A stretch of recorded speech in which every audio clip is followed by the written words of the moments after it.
If it's Thursday, it's time for NSRLA. Welcome, race fans. I'm Ellis Thomas, joined by Chris Smith and Cam Gillens here in the Slingshot TV booth.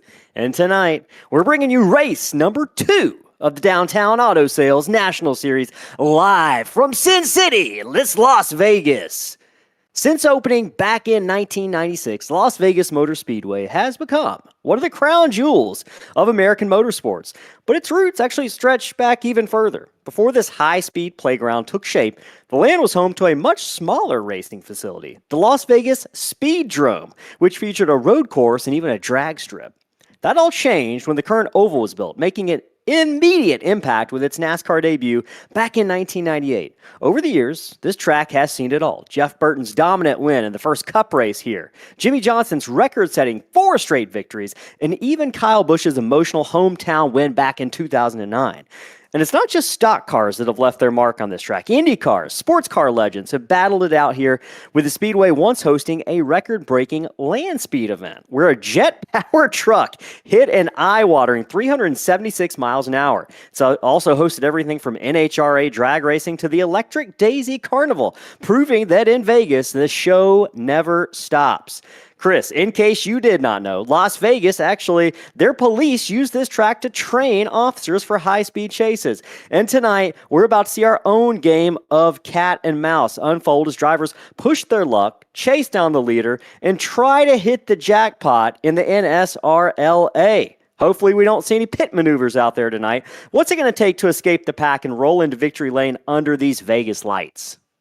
Well, Ellis, it's a Las Vegas Motor Speedway that has changed a lot over the years. This place used to be a lot flatter, and now it's very high banked. There are multiple lanes, progressive banking here on this 1.5-mile speedway, fast speeds, and a lot of very aggressive bumps on both ends of the track, but especially in turns 1 and 2 that we'll talk about later. But tonight, these drivers have 117 laps around Las Vegas Motor Speedway with about 33 laps of fuel, and that makes for some interesting possible fuel scenarios in the final stage. The first stage will go 30 laps, the second stage another 30 laps before we sprint to the checkered flag.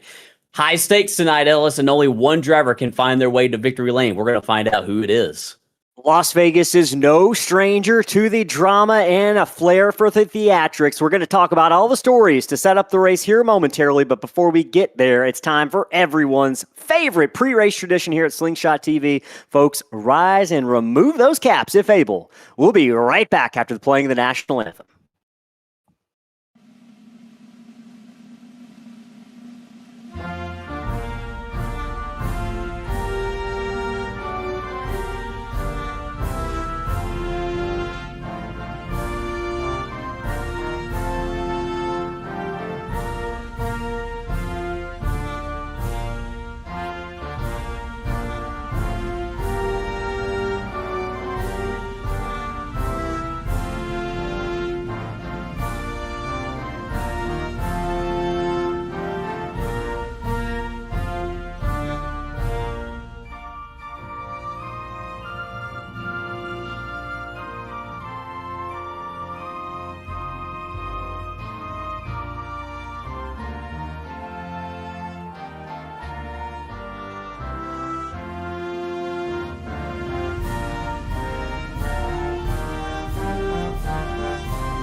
Welcome back, folks, live from under the lights here in Las Vegas. Getting ready for the Vegas 175 here for NSRLA and the Downtown Auto Sales Series. We kicked off last week at Daytona, which brings us to our first point to cover, our first story of the night. If you're watching at home, we love to set up the races with some stories so you know what's going on and you know what to follow.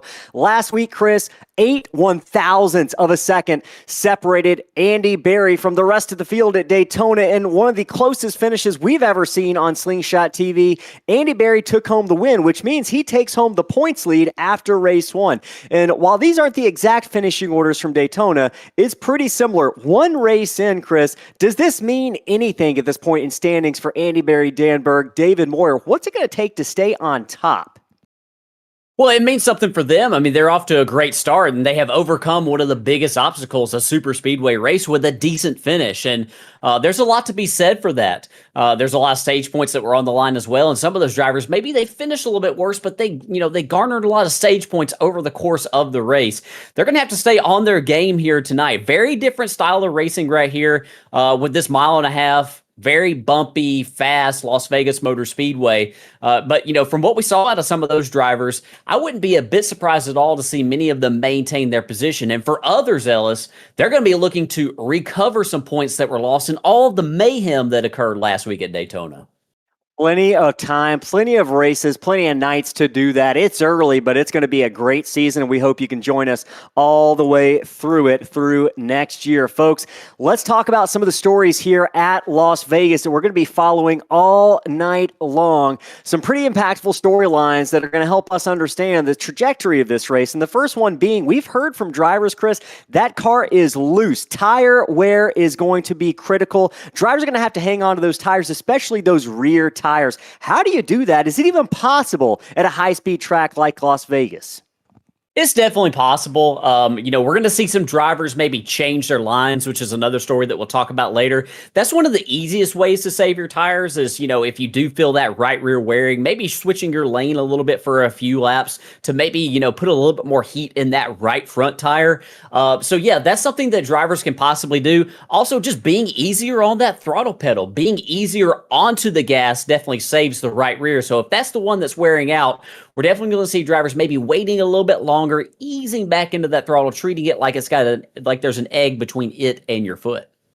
And Chris, we watched a little bit of the practice, and one of the things we noticed was that this track almost feels like a mini draft track. The draft can allow cars to stay packed up with each other pretty well. How much of a role is that going to play tonight? It definitely will play a role early on. I'll be curious once, those tires begin to wear that we were talking about. I'll be curious to see if they continue to, remain packed up. These Xfinity cars don't have, soon to be O'Reilly cars, don't have as much drag as some of the other cars. They don't have huge spoilers on them like, the truck does, for instance. So I think that they might start separating maybe a little bit quicker than some of those cars do, but they're definitely going to be jam-packed on top of each other for several laps tonight. Chris, with progressive banking, you mentioned just a little bit earlier, what are these drivers going to do? Are they going to be searching around on the racetrack to figure out whether they want to be up high or down low? Is it possible to run both? What do you want to feel in the race car as you're driving around here to have the most speed? It's definitely possible to run both, Ellis, and I think it just depends on which end of the track you're talking about. I think the turns 1 and 2 here is very treacherous, especially up high if you decide to run up there near the wall. It's incredibly bumpy up there, and it's also very bumpy down low. I think the sweet spot down in turns 1 and 2 is in the middle. 3 and 4, I think the fast lane is going to be the bottom, but you have the option of running the top. And Ellis, when you do run the top, you get a massive run down this front straightaway, which is a little bit longer than the back stretch, a little bit of a D-shaped curve in it. So, I think that's definitely a story we're going to have to keep our eyes on all night tonight, is watching the lines that these drivers, decide to run.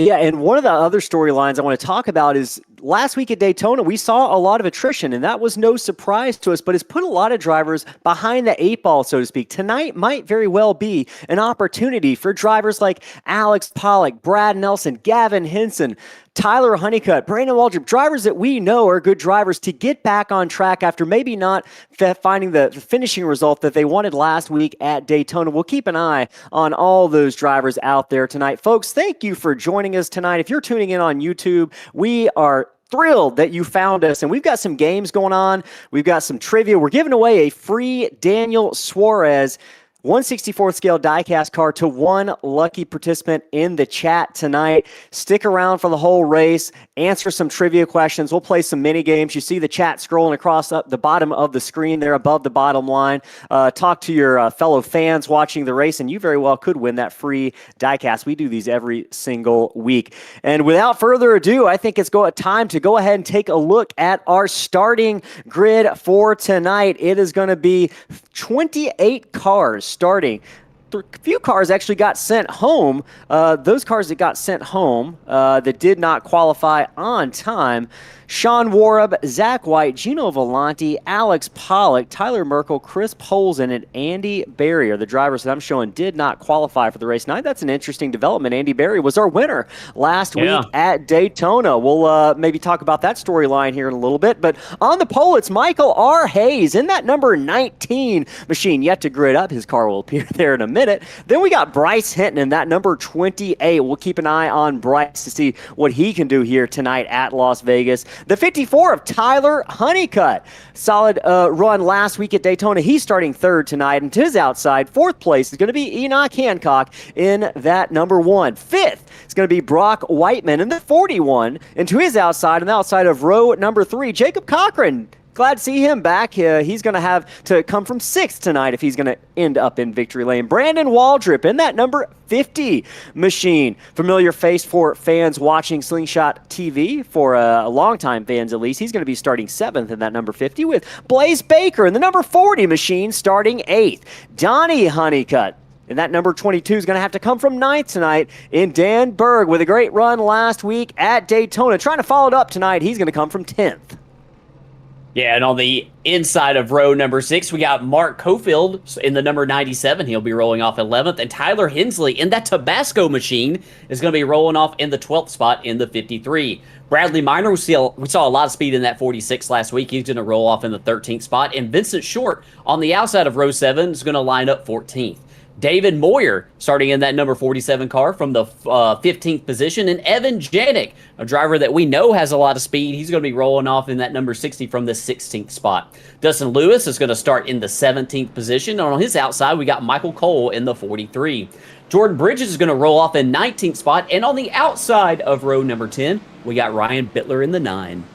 Jordan Ives in the 31 making his first start of the season. He's starting from 21st. Brandon Vees for the first time this season in that number 65 machine. He's going to be starting 22nd. 23rd, Casey Bristow had a lot of speed at Daytona last week. Look out for that number 11 machine. Brad T. Nelson, coach, starting 24th tonight outside of row 12. He's got his work cut out for him, but he's proven he's got speed. Brett Wren, we'll be following his heart rate all night long at the top right hand of the screen. It was already up to 100 in pre-race. He's starting 25th. Christian Barnes, Mystic Racing League champion, will be starting from 26th tonight. Trevor McCoy, 27th, and Stephen Gill in that 5 machine, tail end of the field in 28th. He's going to have big-time job cut out for him tonight if he's going to get to the front. But the good news is there is plenty of racing tonight yet to be done. 117 laps. Fans, if you're joining us at home, buckle up. This is going to be a great race. Pace car headed through turns 3 and 4, getting ready to make that left-hand turn that all the fans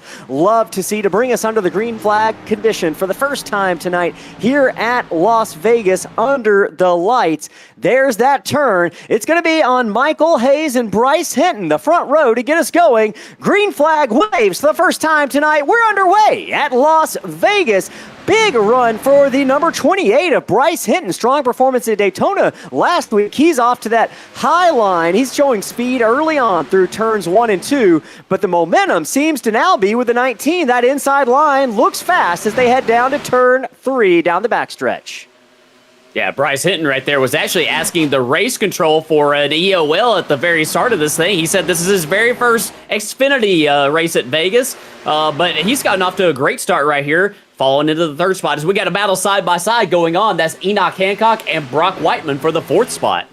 That black car versus the green car, inside versus outside, is one of the first opportunities we've had tonight to see the difference in speed in those lines. It's the 41, Brock Whiteman, who gets the run off the corner down the backstretch. He might have also gotten just a little bit of the wall. That battle continues as they head down into turn number 3. The 1 has the momentum. Enoch Hancock, about 4 car widths separate him from the 41. That battle settles itself out, but looks like the number 41 of Whiteman thought about crossing him over. Yeah, he thought about it right there, but they get in a line right here entering turn number 1. And Ellis, around here in turn number 1, this is a very, very bumpy set of corners right here. You can see these cars, the front of these cars sort of bounce around a little bit. The front valences, or splitters, I should say, bouncing off the race surface. Down here in 3 and 4, it's also bumpy, but nowhere near as bumpy as the other end of the track, as battle on for second right here between Tyler Honeycutt and Bryce Hinton. Battle is on for second place. Honeycutt looking potentially like he's going to try to set sail now and go for the lead. He makes that pass on Bryce Hinton. Bryce Hinton may be looking to get him back here. We just heard, Chris, you mentioned Bryce Hinton talking about this being his first Xfinity start here at Las Vegas. These cars are not easy to handle, but he's looking like he's adjusting pretty well. Trouble down the backstretch.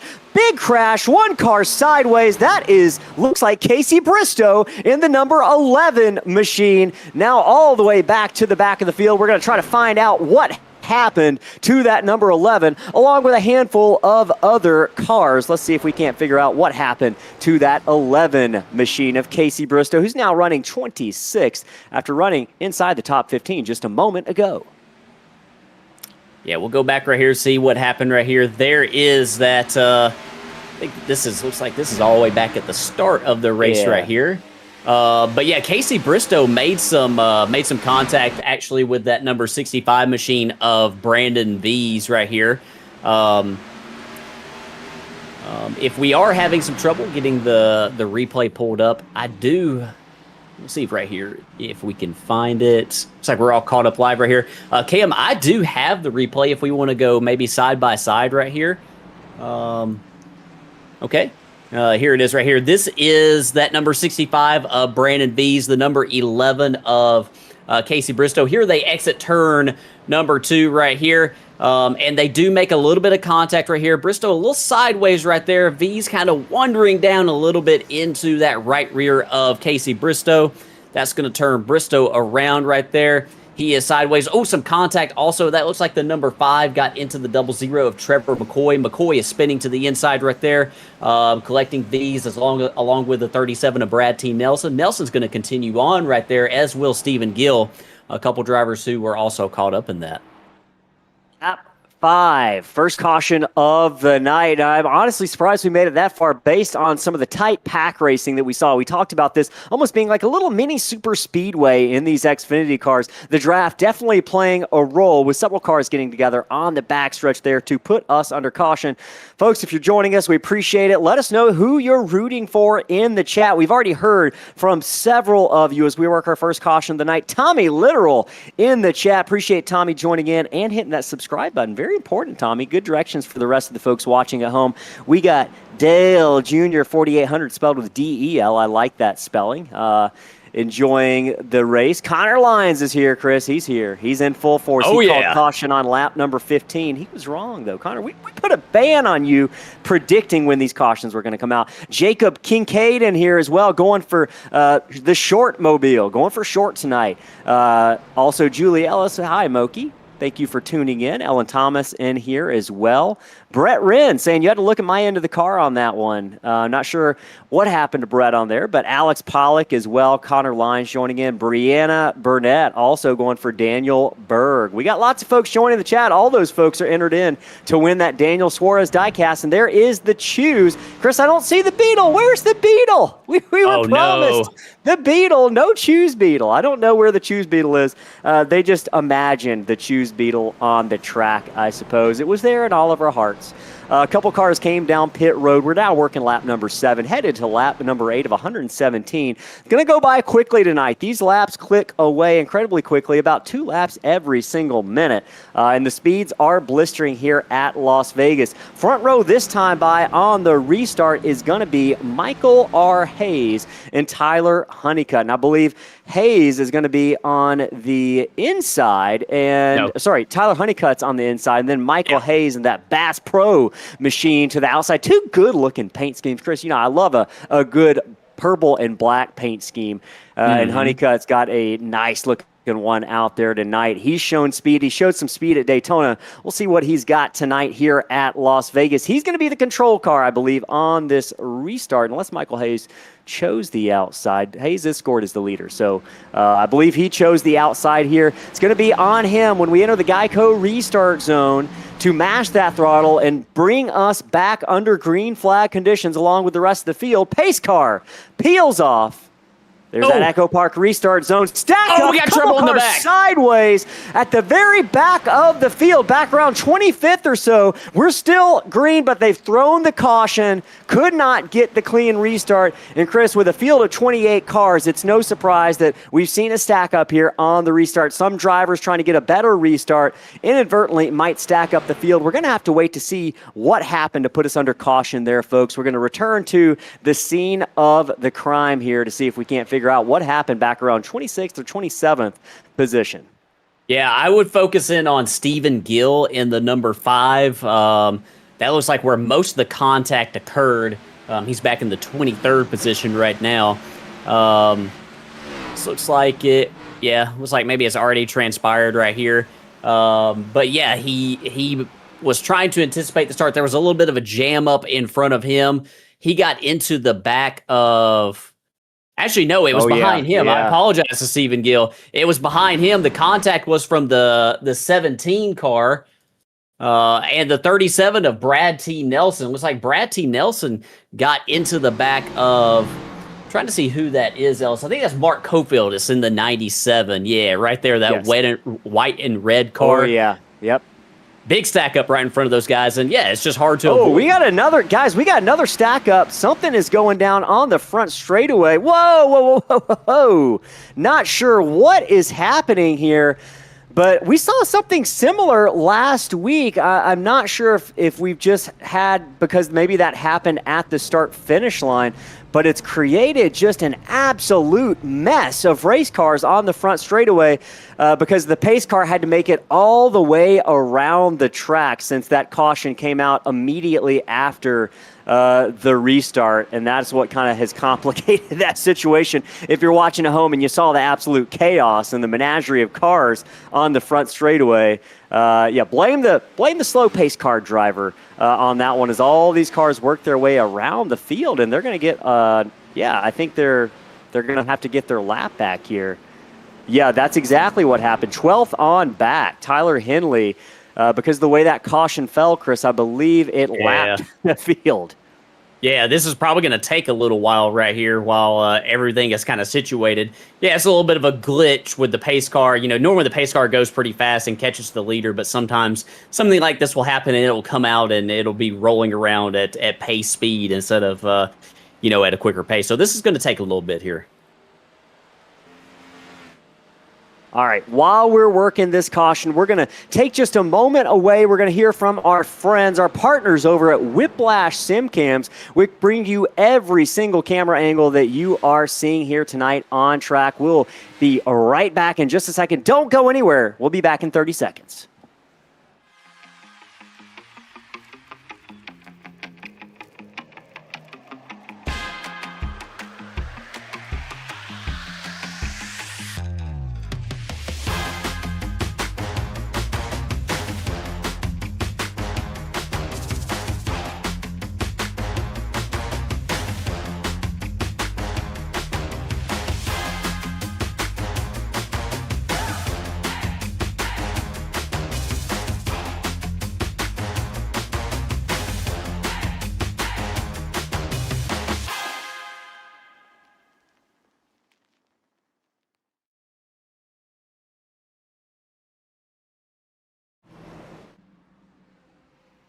Back here live in Las Vegas, bringing you live racing action here. Race number 2 of the NSRLA. Drivers working their way down the backstretch. Ellis Thomas joined by Chris Smith and Cam Gillens here in the Slingshot TV booth.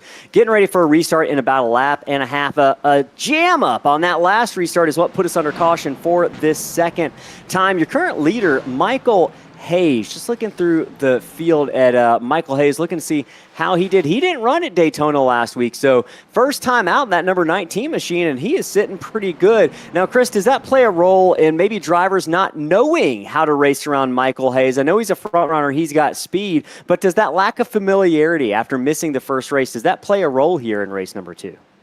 Yeah, it's always a little bit, just uncertainty with, what you can do as far as like trusting, as far as, drivers running really close to you, side drafting, being really close on corner entry, those sort of things. Michael Hayes obviously clearly has speed, but, the more that you run around drivers, the more you begin to, get a sense of their tendencies out on the racetrack. Hey, are they a hard charger into the corner? Are they a driver that maybe likes to run the top lane and get that momentum on corner exit? Are they a driver that maybe is a good short run driver, but maybe struggles on the long run, so I'm going to let him go sort of thing? You never know. So, maybe a little bit of uncertainty, as any driver's faced with a brand new season and new competitors on the racetrack.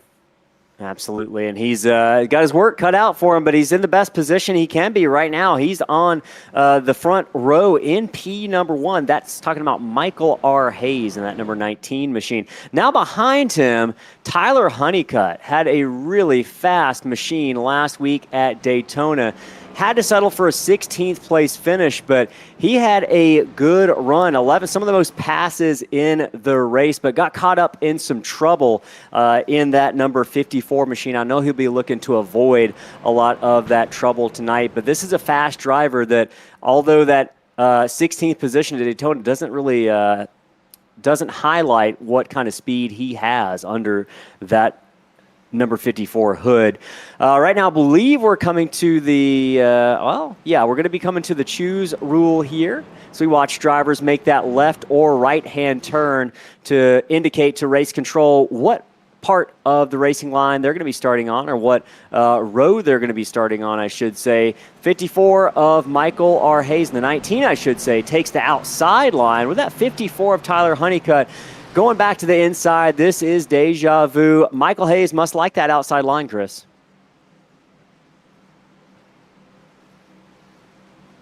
All right, working down here through turns 1 and 2. Pace car leading them down here for the final time before we get the restart on lap number 14. A little bit of a disjointed start. A couple cautions in the first 10 laps have slowed down the action, but I suspect once we get a few laps under our belts, this is going to be a wild race with some great side-by-side racing all night long. If you tuned in to watch your favorite driver, let us know in the chat. Say hi. You could win that free Daniel Suarez diecast tonight. Michael Hayes in that Bass Pro machine. He's going to be on the outside. He's going to be the control car when we enter that bright green Echo Park restart zone. It's going to be on him to mash that throttle and decide when we go green. We'll be keeping an eye on the rest of the field to see if we don't have a stack up like we did last time. Pace car makes that hard left turn off the track down pit road.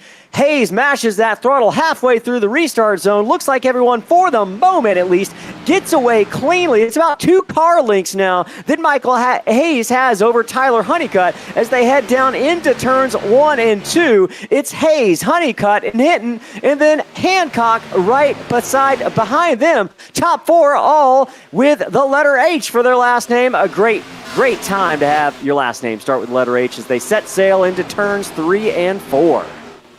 Yeah, and as you mentioned, Michael Hayes and Tyler Honeycutt right there. I've just been noticing they seem to be teammates in the Ghost Motorsports channel right here. So maybe a little bit of communication on that restart right there, trying to get single file as quickly as we possibly can. And we got probably about the first 10 drivers single file, and it is a dogfight from there on back, Ellis. It really is. The first position, one car off the wall. The first position I'm looking at is Evan Janik back in 9th position. That's a tight battle going on with Janik. I believe that's also Donnie Honeycutt, as well as the 40 of Blaze Baker. Honeycutt and Baker almost make contact as they cross the line here to come to lap number 15. Too wide, and then right behind them, Evan Janik, a very, very fast driver who's going to be eager to get up front in that number 60 machine. How patient can you be if you're Evan Janik right now, Chris? Well, right now, with 2 cars side by side in front of you, it is the best time to make passes on the restart, and it seems like he's pretty... that's really, really close right there. You saw that 40 car a little bit sideways right there in front of him. That's Blaze Baker in the 40. But yeah, this is the best time to make passes. So you want to be aggressive for a little bit right here, not abuse the tires, but try to get them where you can, Ellis. And then look at this battle, another side-by-side battle. That's Jacob Cochran and Enoch Hancock. 2 black cars going at it down the back stretch. A couple of cars grazed the wall there, but this battle's going to continue. That's Jacob Cochran on the inside. Right now, gaining a slight bit of the momentum over the number 1. Wiggles just a little bit, but it's going to allow the number 8 to slide in front of Enoch Hancock. Move Jacob Cochran and the number 8 machine up to P number 1. And talking about Jacob Cochran, Chris, that was a Final Four driver last year in the Mystic Racing League Xfinity Series. And he's kind of picked up where he left off in that series, currently running 4th. I expect that to be a driver that we're going to be keeping an eye on all season long. He's fast. He's shown speed. I wouldn't be surprised if we saw him up front before the night is over. And speaking of up front, it's still Michael Hayes in that number 19 machine up front after missing Daytona last week. He's back tonight in full force in that number 19 red, white, and blue paint scheme. He's got he's got Tyler Honeycutt and Bryce Hinton right behind him. And Chris, Enoch Hancock just grabbed the wall once again. He's done that a couple times. Yeah, as we've seen several cars tag the wall off of turn number 2. That seems to be the trouble spot. The track does narrow up a little bit down there compared to turn 4, which is a little bit wider exit, a little bit more of a sweeping exit out towards the wall. Whereas turn 2, the track kind of straightens out really, really fast for him, for all these drivers. So, yeah, we'll be watching that because that seems to be the area that the drivers are struggling the most. Top 3 kind of separating a little bit right here, Ellis, away from the rest of the field. Meanwhile, back here in the back of the pack, we got several cars battling it out right here. I see Christian Barnes back here. I see Dustin Lewis, Ryan Bittler, all right here battling for position. There's Casey Bristow, who we saw have trouble early on in the race. He seems to have recovered right here, battling it out with Brett Wren. This is a battle going on for the 17th spot. And yeah, look at that battle right now. Brett Wren and Casey Bristow side by side. Wren on the inside. He's going to get the better end of that battle, at least for the moment. And Chris, I'm really liking that inside, at least on corner entry. It does seem like a lot of ground can be picked up, but look at the run. That number 11 of Casey Bristow gets off the corner. Not able to get quite up to the back bumper of that number 24, but look at the speed he's carrying on the exit at turn 4. Yeah, seeing a lot of drivers migrate up to that top lane right there, including Casey Bristow through turns 3 and 4. I like running the top in 3 and 4, probably more so than down here on this end in 1 and 2. 1 and 2, you can run the middle lane and be pretty quick because it avoids some of those rougher bumps down on the bottom. But there's even rougher bumps up in that top lane in turns 1 and 2. So, one of the key stories tonight was which lane do you decide to run? Where are you going to run on this racetrack? And you got some options here for sure. Speaking of bump and run, look at the battle going on right now. I believe this is the 11th position. Really, the 46 of Bradley Minor and Tyler Hensley have been going at it for the last several laps. It looks like Minor in that 46 is going to be able to pull off the pass on Hensley. Move Minor up to the 11th. He's now chasing the 50 of Brandon Waldrop, whereas Hensley slides back into the grasp of Michael Cole in that yellow and black number 43. Michael Cole is also a driver we've seen have a lot of speed. Finished second last week, and Chris, it was a tough loss for Cole. 8/1000ths of a second. This is an absolute elite driver, and at Daytona, 14 positions picked up after starting 16th as we ride on board with Michael Cole. 38 passes this guy made at Daytona, and that was on the track. That wasn't on pit road. So look out for that driver. He's going to be one to watch as he's currently picked up 5 positions already just in the first 25 laps. Yeah, he's moving forward very, very nicely. I loved his interview last week. I know there was heartbreak for, being that close to the checkered flag and not quite getting it. But, yeah, off to a great start to this season right here. Battle right here going on right here for the 9th spot. That's Blaze Baker right in front of Brandon Waldrop. Some cars tagging the wall behind them. But yeah, if you've watched Slingshot TV over the years, you've seen Brandon Waldrop here. He's one of those Upper Peninsula drivers. He and Dan Bird, Jordan I. Yeah, they've run on the same team, been running together for many years, and that's a nice battle going on right there. Along with this one right here going on for the seventh spot right here. Battle picks up for 7th position. That is the 41 of Brock Whiteman, and Donnie Honeycutt about to pull the crossover on Whiteman. One car down the backstretch. That might have been the 24 of Brett Wren. He gathers it back up. I think he stays out of the wall. But right now, that battle is continuing. He looks like he's just fine in that number 24 Fall Creek plumbing machine. But he gave us all a bit of a scare there down the backstretch, headed towards that inside retaining wall. That battle that we were watching just a moment ago between Honeycutt and Whiteman has since settled down. But Michael Cole, Chris, look at that battle going on back there between Cole and Dustin Lewis, who was an absolute phenom at the better part of the Daytona opener last week. He's now sitting in the 14th position after starting 17th. Lewis has got his work cut out for him, but you talk about a driver who just had some bad breaks last week.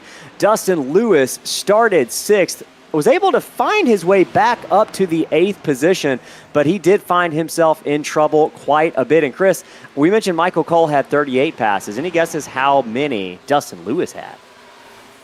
There's no telling, because I know he was back to the front. How many did he have? 40 passes last week at Daytona. A very efficient driver at picking them off. And while we're talking, that's number 9 of Ryan Bittler, who's peeled into this battle now within view. He's side by side with Michael Cole. Bittler's making his first start of the season. What do we got? A little Halloween scheme going on that number 9. Folks, happy Halloween. We haven't mentioned it.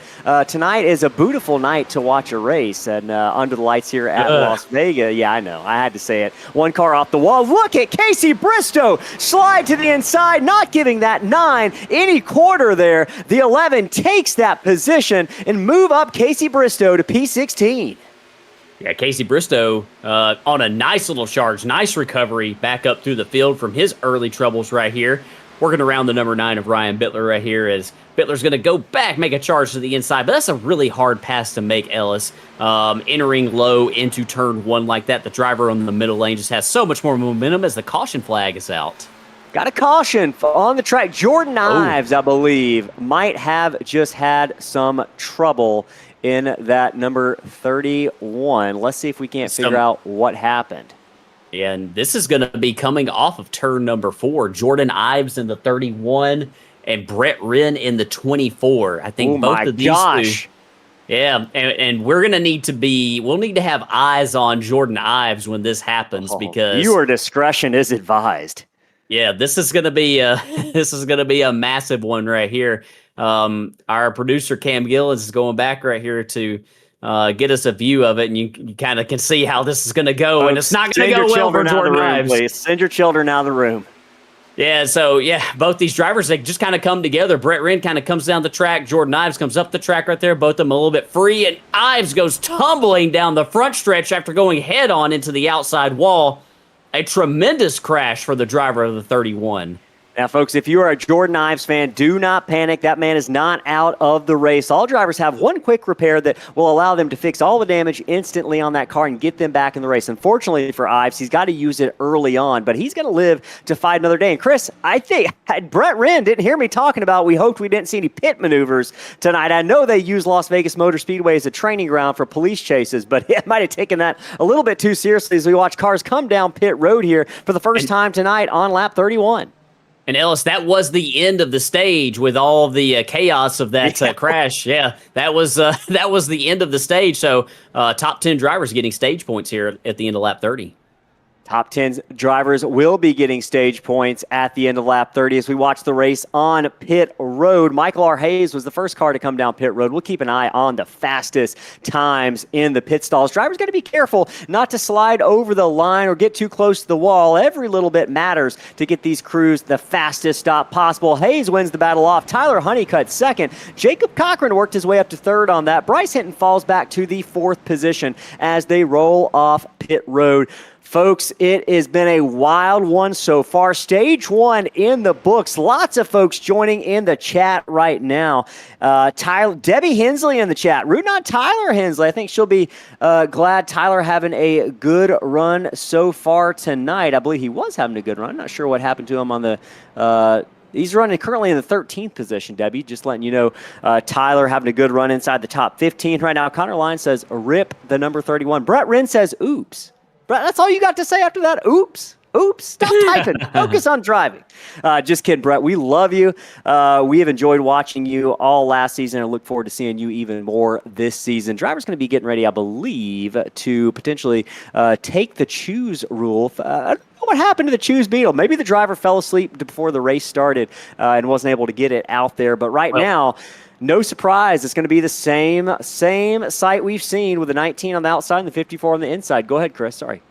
I was just going to say, I was wishing the Beetle was out here so I could hear it, red line and, the the engine be pegged all the way until the driver got to the position right here. So, yeah, I hate that it's not out here this week. It was definitely fun to watch it last week. But yeah, these drivers, man, talk about a show, man. They are putting on one heck of a race right here. Las Vegas, it always brings it, Ellis. It always puts on a great show, great race. So, yeah, these drivers right here on this restart, we'll have to see right here if maybe the 19 and the 54 kind of work together like they did on the previous one. Bradley Minor, Donnie Honeycutt, Michael Hayes, and Tyler Honeycutt are all in the same channel, Ghost Motorsports. And they got two drivers restarting right here on the front row. So is there going to be some cooperation between those two teammates?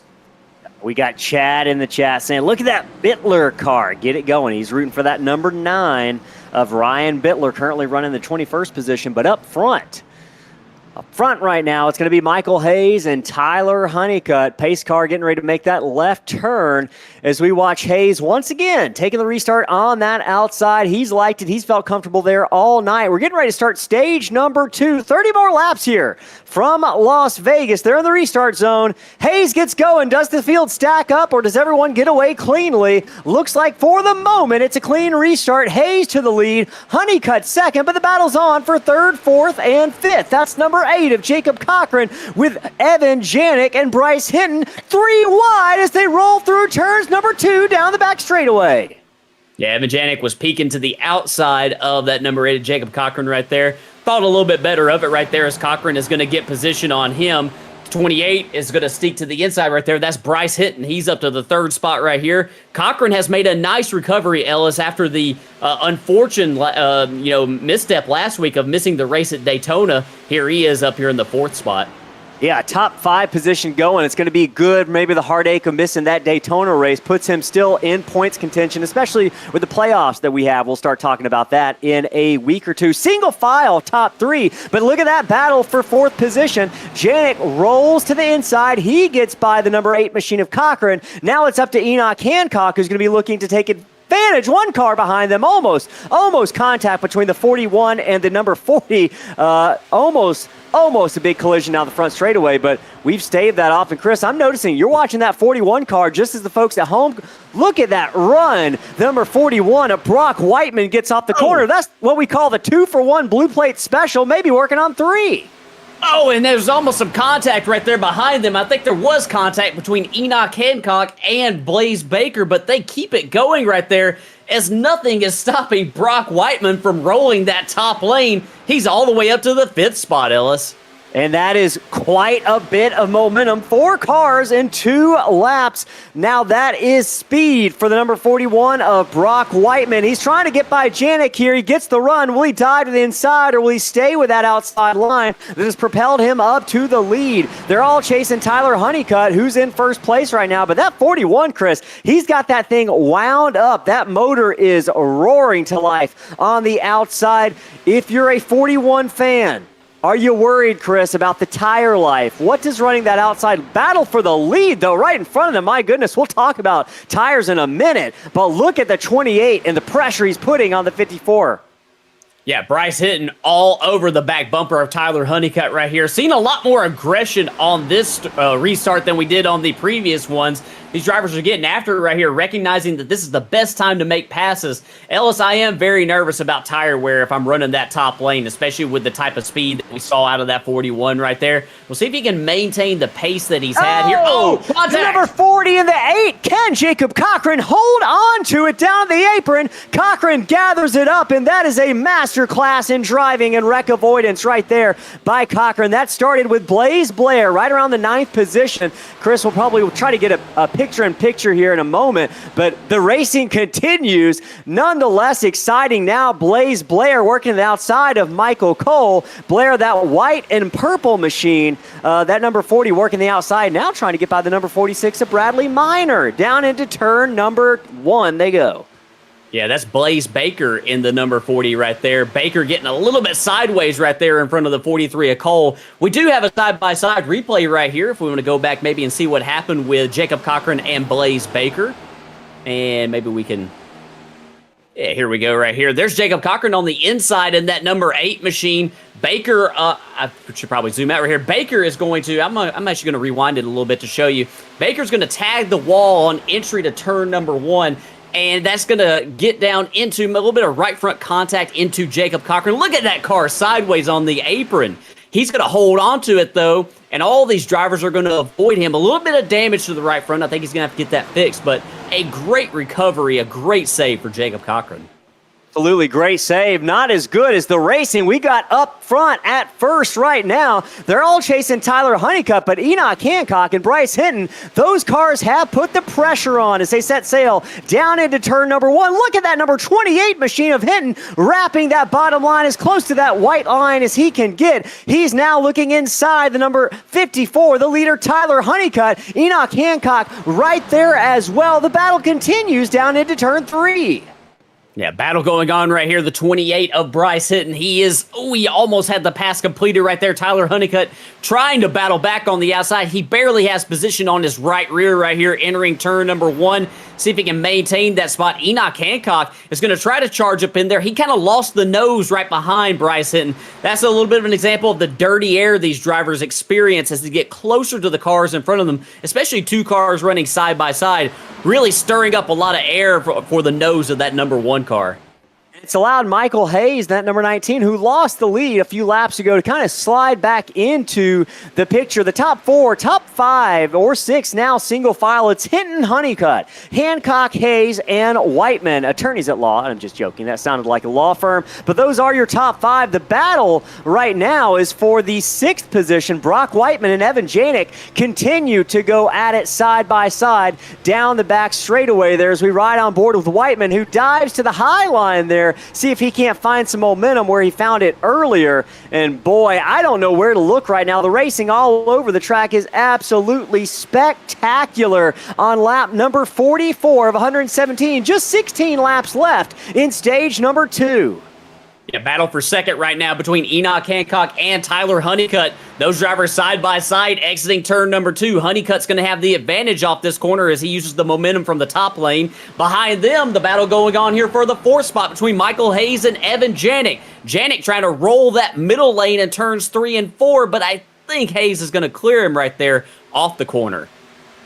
Janik rolling that corner, but you mentioned it, the number 41 also has, the number 19 has a lot of speed there as he wraps the bottom. Look at the rotation through that corner, Chris. How can you tell a car is handling well compared to kind of where they are on the racetrack?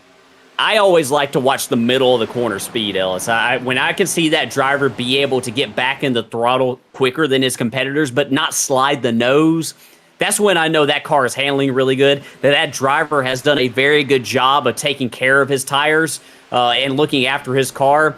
And when I can see a driver do that, I'm seeing Michael Hayes kind of do that right here. He's looking really good on that bottom lane. That's kind of hard to do down there here at Las Vegas. It's very difficult to make a pass on the bottom of turns 1. And we got cars sideways on the backstretch. Oh, my Dustin goodness. Lewis. Justin Lewis, the number 33, as well as number 47 of David Moyer. And again, this might be one of those crashes you have to ask your children to walk out of the room for, because those cars headed straight towards that open area of the fence down the back straightaway on the inside. We're going to try to find out what happened to bring us under caution now for the fourth time tonight on lap 48 with just 12 laps left in stage number 2. And we'll go back to the scene of the crime. You can see the 33 and the 47 all happening in front of that number 45 machine. It was those two green cars that found each other, Chris. Yeah, it's actually going to be the 47 of David Moyer tagging the wall off turn 2 and bouncing down the track right in front of the path of Dustin Lewis. Extremely unfortunate for Dustin Lewis, who was just an innocent bystander right there, as the 47 of Moyer just got a little bit tight off the corner right here. He's trying to run that top lane right there. Moyer in that 47, the black and sort of neon green car right there, tagged that wall right down in front of that number 33. Boy. Yeah, and they hit that inside wall very hard, a la Jeff Gordon here at Las Vegas many years ago. Big crash puts us under caution for the fourth time tonight. The racing was absolutely phenomenal under the lights here at Las Vegas. Top 5 as they run with 11 or 12 laps left in stage number 2. Bryce Hinton, Tyler Honeycutt, Michael Hayes is 3rd, Enoch Hancock 4th, and Evan Janik in the 5th position. I want to talk about Enoch Hancock real quick in that number 1 machine, sitting in the 4th position right now. Started in the 20th position last week, finished 17th, and that doesn't really tell the tale of the tape for Enoch Hancock. Last week, he had 34 passes at Daytona and was willing to move through the field at his will. And he had a fast car, but unfortunately had some incidents and got involved in some crashes. Had to settle for the 17th finishing position, but running 4th tonight, probably a more realistic display of the speed we're going to see out of Enoch Hancock in that number 1. A great driver, or great run going on for driver number 1. Folks watching at home right now, we appreciate you joining in on YouTube. We're giving away that free Daniel Suarez diecast. He's got his last race coming up at Trackhouse this weekend at Phoenix. We're paying honor to that. We're giving away that too. That's a good looking paint scheme, Chris. Purple and pink. You can't go wrong with the Tootsie's car. That 99, we're going to send it to someone absolutely free of charge. Go ahead and get your comments into the chat. We're going to select one lucky commenter over the course of the race to send that diecast to absolutely free of charge. We do these every single week. In fact, Ryan Bittler, one of the drivers, somehow won one last week. I think he was out of the race early and popped into the chat. But that shows you anyone can win it. Drivers taking the choose right now. And, ooh, Chris, interesting. Tyler Honeycutt chose the inside that time along with Bryce Hinton. Do you think Honeycutt was expecting Hinton to go high instead of low? He might have, but we've also seen Tyler Honeycutt restart on the bottom almost every restart tonight. But usually it's, to the inside of the 19 of Michael Hayes. We've seen Michael Hayes kind of in control of this race for a lot of the night until this previous run right here. So, maybe that's just where Tyler Honeycutt is a little bit more comfortable. He also might have been seeing the speed out of that 19 car and been thinking that maybe he's going to try to move forward right here. There's only going to be, Ellis, when we get the green flag, 10 laps to go here in stage number 2. This stage ends at the conclusion of lap number 60. So stage points on the line. Probably going to see a lot of intensity on this restart. A little bit of heat in these tires, a little bit of wear on them as well. So got to be mindful of that as you enter turn number 1 and even get up through these gears here on this restart. Good old Saturday night shootout getting ready to happen here from Las Vegas. 10 laps left here in stage number 2 at Las Vegas. We are approaching the halfway point in the Vegas 175. Pace car getting ready to make that left-hand turn. It's going to be on Bryce Hinton to bring us under the green flag once again. Waits till the end, and that does cause the stack up, and that's always the concern when the driver does wait to the end. It's well within their rights to do so, but everyone looks like they get it clean and green here for the restart. 10 laps left at Las Vegas in stage number 2. Hinton gets away cleanly, but the battle's on for second between Hayes and Honeycutt. Hayes is that red, white, and blue machine to the outside. Honeycutt in the white and black number 54. Side by side, we'll see where raw speed plays out here. Yeah, Honeycutt trying to roll the inside of Hayes right here, trying to grab that second spot right there. This is going to be a difficult pass to make entering turn number 1, especially with being about a half a car length behind right here. He's going to have to charge it in kind of deep, and he does. A great drive down there into the corner, but look at the momentum, Ellis, of that middle lane right there. That's what makes it so hard here at Las Vegas to complete the pass. Hayes has a run at the 28 of hitting. He's going to look to the inside entering turn 3. Channels that run down to the inside, swaps lanes, and he's going to make it work equally as effective. Hinton really struggling there on the outside. He's got to play off the number 54 of Honeycutt, the number 60 of Evan Janik. Where did that 60 machine come from? Yeah, he's been on a roll here on this restart, really rolling the inside nicely in that number 60 Amsoil machine. He's going to complete the pass right here on Bryce Hinton, put Evan Janik up to the second spot.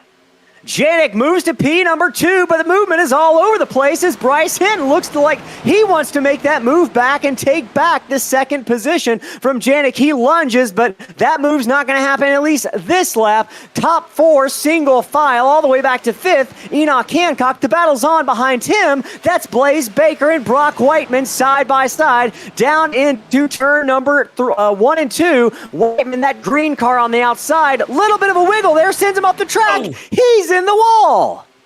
Yeah, and he's going to keep it up there. Oh, there's trouble. One car, the 53 of Tyler Hensley, hard down the backstretch into the wall. Will Race Control choose to keep us under green flag conditions? So far, the answer is yes.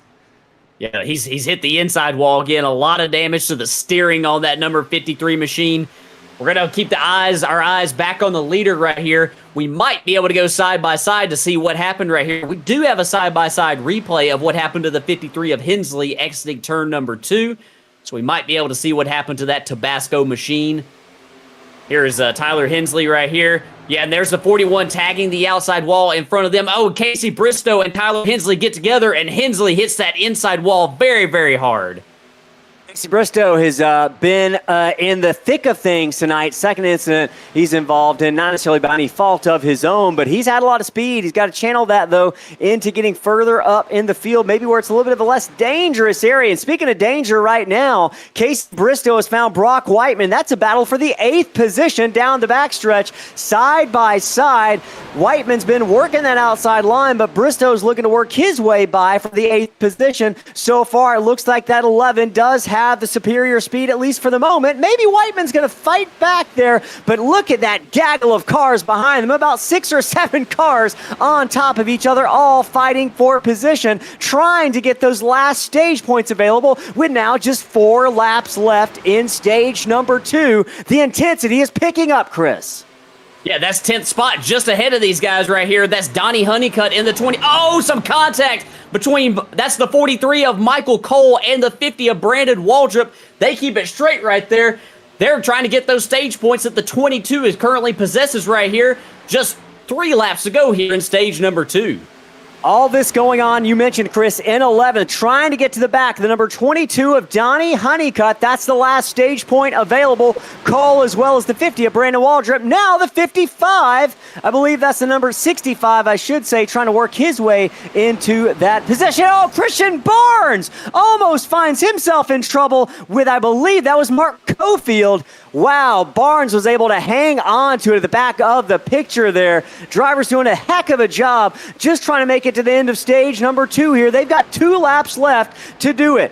Right now, the top of the field has not changed. Michael R. Hayes is scored as your leader. Back in second, it's Evan Janik, Tyler Honeycutt, and Bryce Hinton, second, third, and fourth. That is a 3-car breakaway. And really all the way through the top 10 is single file, but it is right there with Brandon Waldrop and Mark Cofield sideways.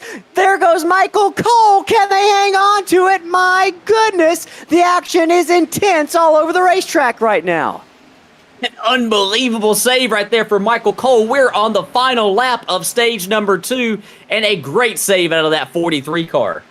Right now, I'm watching Brock Whiteman. He's trying to hold off Brandon Waldrip in the 11th position for that final stage point. Looks like Mark Cofield also trying to get in on that action. Stage number 2 coming to an end as the leaders cross the line. The first 10 cars across the line will bring out the yellow flag, and that 41 is going to claim the last position on stage points there in that 10th spot, Chris. And wow, what a wild conclusion to stage number 2. And if that finish was anything, remotely close to what we're going to see at the end of this race, I got to take a breath. I got to buckle up because it is going to be a wild one.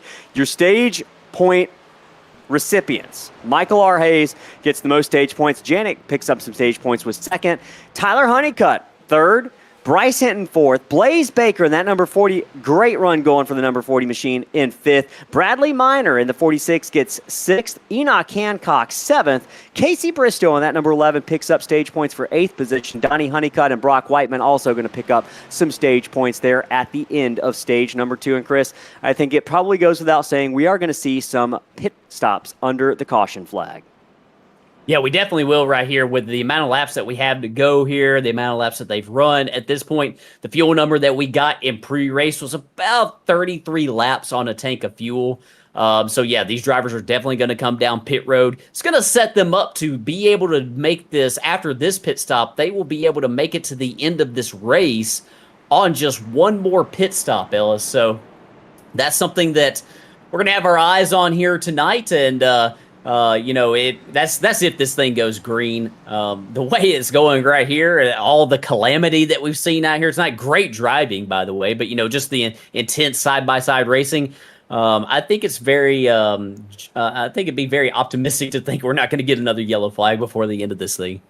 Yeah, I think we've seen our fair share of yellows tonight. Right now, drivers looking for their pit boards, coming to the attention of those pit crews for the second time tonight. They're going to have to turn left in those pit stalls, not overdrive and slide past the line. Precision here, very important to get the best pit stop possible and get you out in front. And based on what we've seen in a little further back at the back, Chris, I want to be up front, as far up front as possible. As the jacks come up on those right sides of the cars, pit crews will move around to the left sides of those cars. We're going to keep a close eye on the battle off pit road here, and it's going to be won by the 19 of Michael Hayes. But it looks like Tyler Honeycutt's going to get off second, with Evan Janik third, and I believe that's Bryce Hinton in that fourth position, not far behind them, Blaze Baker. So much of the top 5 remains unchanged from where they finished in stage number 2. Folks, we are setting ourselves up for an incredible finish in the second half of this Las Vegas 175 for NSRLA.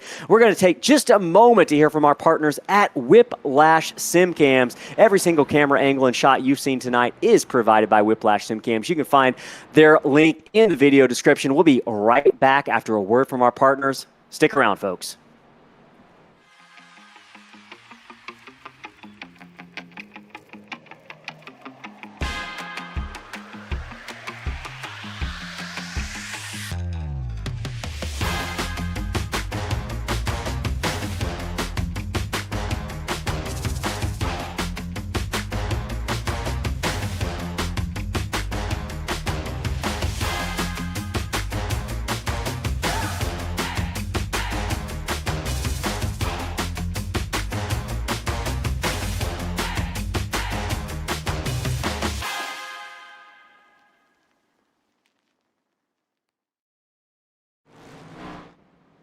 Back here live in Las Vegas, getting ready to start the third and final stage of the night. We have crossed the halfway point here in Sin City.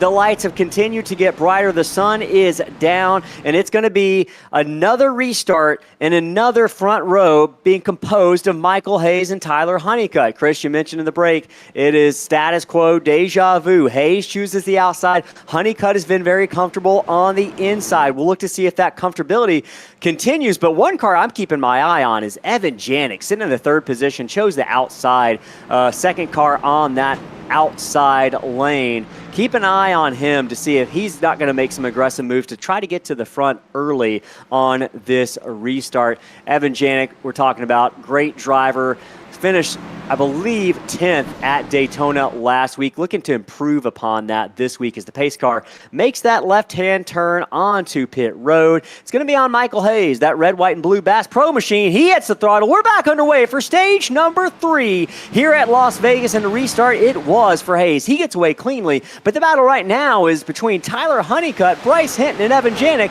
Throw a blanket over those 3 cars. That's the battle going on for second. Down through turns 1 and 2, now down the backstretch. Yeah, that's that 28 machine of Bryce Hinton. He is side by side right here with Evan Janik. Janik, as you mentioned, Ellis, man, what a drive he had right there at the end of stage 2. Feel like as he's sideways right here in 3 and 4, he holds on to it, though. My goodness. Oh, yeah, the 40 tags the wall. That's Donnie Honeycutt down in the grass. Donnie's going to hold on to it, I believe. We're still green here at Vegas.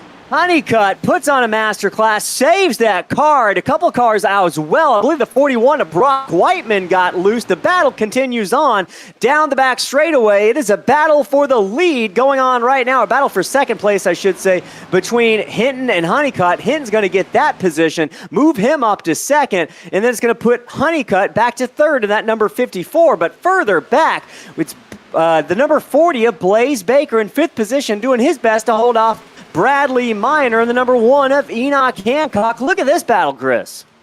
Yeah, heck of a battle going on right here. Bradley Minor trying to get to the right rear of Blaze Baker, and if he has that position, he feels pretty confident he can complete this pass. He's there right now, and he actually has position entering turn number 3, but Baker is going to battle back right here on the bottom. I think we're going to, oh man, look at that car sideways. I've seen a lot of loose cars here on this restart here as we start the final stage of this thing. Casey Bristow going to try to go up the middle. We're 3 wide entering turn 1. 3 wide in turn 1. Bristow in the middle. He collects Hancock. Can Hancock hold on to it? My goodness. Both drivers live to fight another day. How they pulled that off, I have no idea, but it's going to set Hancock and Bristow back a handful of position, but it creates a log jam right back there. That's the 41 of Brock Whiteman coming back up on the 45. Oh, the no. 45's loose. Trouble. There's the caution.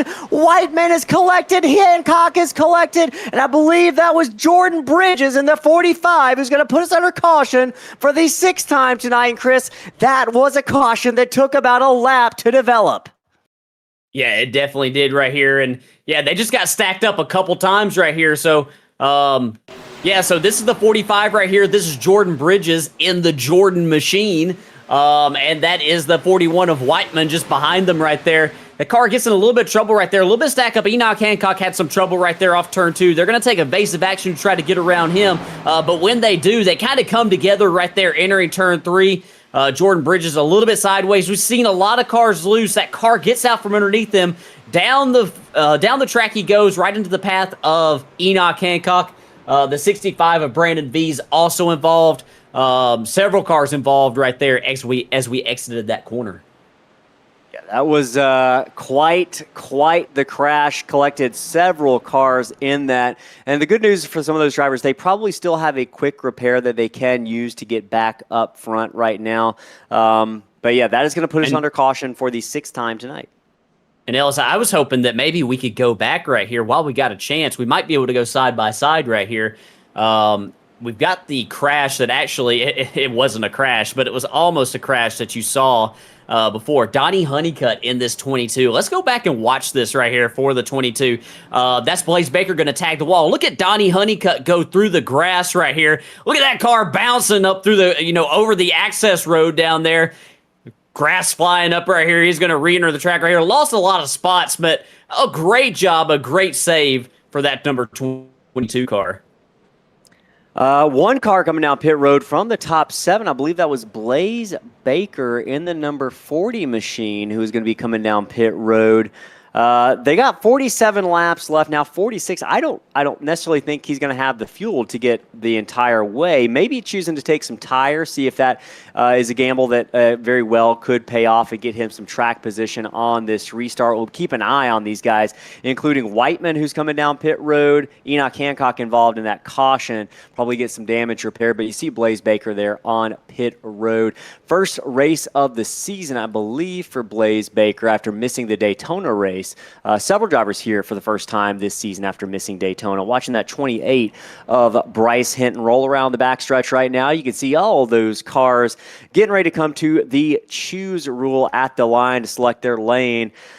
Chris, if you are on top of the pit box with just 45 laps left, what are you telling your driver here amidst all the chaos that we have seen? Is there anything you can do to calm that driver down, or do you want them to be on top of that wheel? I'm going to tell him to keep all four fenders on that car from what we've seen in these past few restarts.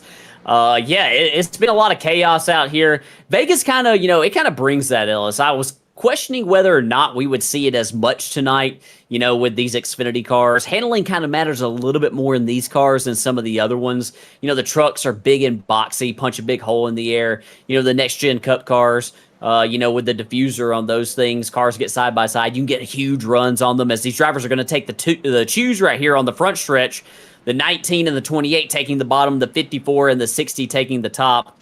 I'm going to tell them also to look out for the loose condition, Ellis. We saw cars on this past restart sideways, several laps into the restart. And we knew these cars would be loose, but I feel like they're getting looser as the night goes on. I feel like they're getting freer as the night goes on. So big story to watch right here on this restart.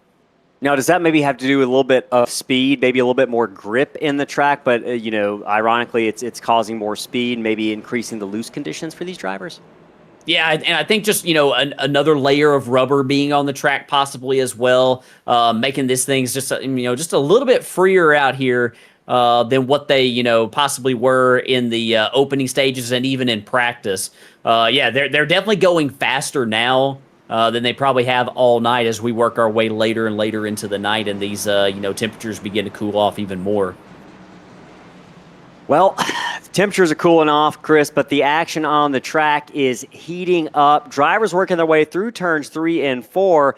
And a little bit of an inverse here, Chris. This time, Michael Hayes has chosen the inside, whereas Tyler Honeycutt has been forced to choose the outside. We're going to see how that works out for both drivers. Pace car makes that left turn off the track, and it's going to be on Hayes, the restart leader. He mashes that throttle. We get away cleanly, it looks like, for the most part, up front. Hayes with the lead, but look out. Bryce Hinton trying to work his way to the inside of Tyler Honeycutt there through turns 1 and 2. That's a side-by-side battle. One car slipping through the pack quite a bit, but looks like Hinton's going to win that battle off of turn number 2.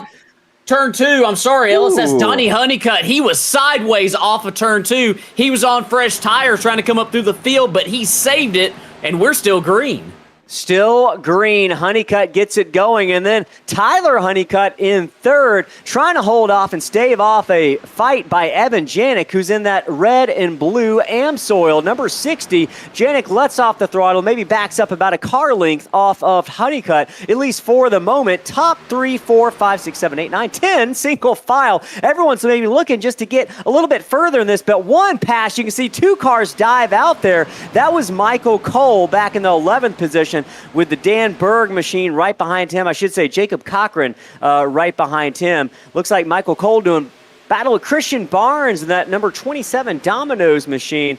They've got Cochran, but Cochran is currently scored as 8 laps down after that trouble he had earlier on in the race. So just fighting for pride at the moment. But look at the battle between Barnes and I believe that's Blaze Baker down the backstretch. It is, yeah. We haven't talked much about Christian Barnes tonight. That's kind of Christian's, MO, the Mystic Racing League Xfinity champion. We know he knows how to, get to the front in these cars right here, but he's nice and steady. Maybe you won't talk too much about him. Maybe you won't hear too much from him. But he eases his way up towards the front as the race goes on right here. And we're getting down to the pay window right here, Ellis, and here he is up in the 9th spot. Yeah, these cars are dancing around right now through these corners. You can watch those hands on Michael Cole, just left and right and left and right. The counter steer you got to do to hold on to these cars at Las Vegas is no joke. And so far, these drivers are doing a good job. Everything kind of holding station up at the front, although Tyler Honeycutt has gotten by Michael Hayes for the lead. That number 54 is up to P number 1 while we're watching all the action further back.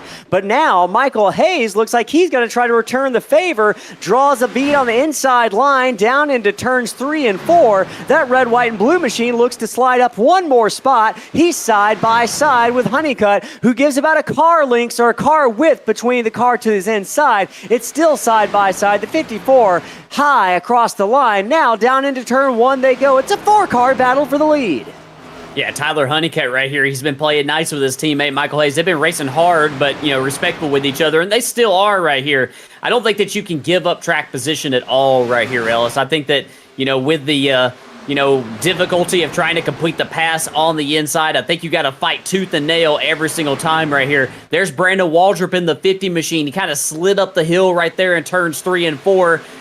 That's going to open up the door for Mark Cofield. They get together. Oh, big crash. 3 cars involved. Brandon Waldrop, believe that might have been Brad T. Nelson in a 37 as well. And Chris, not sure what happened there. We're going to have to get a better look at the contact we just saw between Brandon Waldrop. I believe that was Mark Cofield, who's found himself in the second incident of tonight. Let's return to the scene of the crime. Yeah, I wonder if maybe we can, when we go back to this, if we can get this like from a drone or from a chopper cam right here when we go back right here, because I'd be interested to see the line that both of these drivers are running right here. It kind of seemed, a little bit aggressive right here as far as like those drivers came really, really close together. As we got to the bend right here in the front stretch. That's the 50 of Waldrop on the outside right there. The 97, oh yeah, some net code right there. I think they were still going to make some contact right there. It seemed like the 50 to me kind of made a very sort of abrupt turn down the hill. They were really close together. I think that if Brandon maybe had that to do over again, I think maybe he would give a little bit more room to the driver on the inside. Mark Cofield was maybe a slightly off of the white line at the bend right there, when they get to the start-finish line. But yeah, just, tough incident right there between those two drivers, and collected some other cars that were involved as well, other than just those two. Definitely a handful of cars collected. And I believe this does put us very close to our window, yeah. Chris. It's going to be a yellow flag pit stops. It could be our last pit stop of the night. This is the money stop, potentially, with drivers looking to stretch their fuel tanks, potentially the remainder of the race if we are to go green. They're going to come to the attention of their pit crews here. And they can't make any adjustments to the handling of the car so much, but these fresh tires, after 18 laps on these Goodyears, they're going to be glad to get a new set on these things for the remainder of the race. And I believe it was the number 19 or the 28 who led them down pit road. And look at that, Honeycutt. Big move for Donnie Honeycutt to get off pit road first. Hinton second. The number 19, Hayes, third, with Tyler Honeycutt fourth and Evan Janik fifth. And boy, Stephen Gill stays out. I would imagine he might be coming in here any moment, potentially. He's on 18-lap-old tires. But Donnie Honeycutt, looking at his time in the pit stop, Chris, 5.8 seconds spent by that number 22 machine. Currently scored in the second position. You can see him coming into the frame there, right behind Stephen Gill. And I believe that was probably a fuel-only stop, maybe. Yeah, I went back and looked, and yeah, he did take fuel only because on the previous caution, Ellis, he elected to take 4 tires. He was making a good charge on the previous restart up the inside lane, and he's the driver that I hollered about that I thought was crashing. He was dead sideways in turns 1 and 2, but he saved it. And here he is finding himself right here at the front of this thing. So a little bit of a roll of the dice here in Las Vegas for that number 22 machine of Donnie Honeycutt. Yeah, maybe even bigger roll of the dice. I was going to say a roll of the dice for Stephen Gill, but it looks like he is going to go buy the pace car and potentially go to the end of the longest line. Well, I'm not sure what happened there. I think there's like a scoring error or something right here because Stephen Gill is currently scored as the race leader. I'm trying to look at it right here in the also on the on the racetrack right here and make sure it's just not our timing and scoring. And no, it's actually iRacing's timing and scoring as well. It's showing Stephen Gill as the race leader. So we might have a little bit of a snafu right here if we go green right here with Stephen Gill being the leader back behind these guys. Yeah, I know, and I've seen that happen a couple times now. I'm not sure what's going on there, but Stephen Gill's going to come down pit road, it looks like, as they work their way and kind of get things settled out here. And last week, Stephen Gill had to settle for a 27th position finish. Having a bit of a better run tonight, but it's going to be dampened just a little bit with having to come down pit road there and likely go a lap down potentially. But right now, your leader is scored as Donnie Honeycutt. He's going to be on the outside. We're not going to go green this time by. They have pushed it off, and I think that was to get Gill back where he needed to be. Yeah, they just had him stop right there at pit road entry so the field could get back around him. He's still on the lead lap right here, and so, yeah, Stephen Gill going to come down pit road. I think that Stephen maybe thought that he was a lap down, and, yeah, I'm not sure what exactly happened right there, but, yeah, we'll wait one extra lap right here. And these drivers, Ellis, are very relieved to see that extra caution lap because they are sitting very close to their number. I still don't think, Ellis, that they can make it on fuel. It's very close right now. I think that they're hoping, and, with the way, the action that we've seen tonight, I think it's probably a pretty safe bet here in Las Vegas that we are going to get another caution before the end of this thing and, put the drivers in a good enough position to make it to the end on fuel.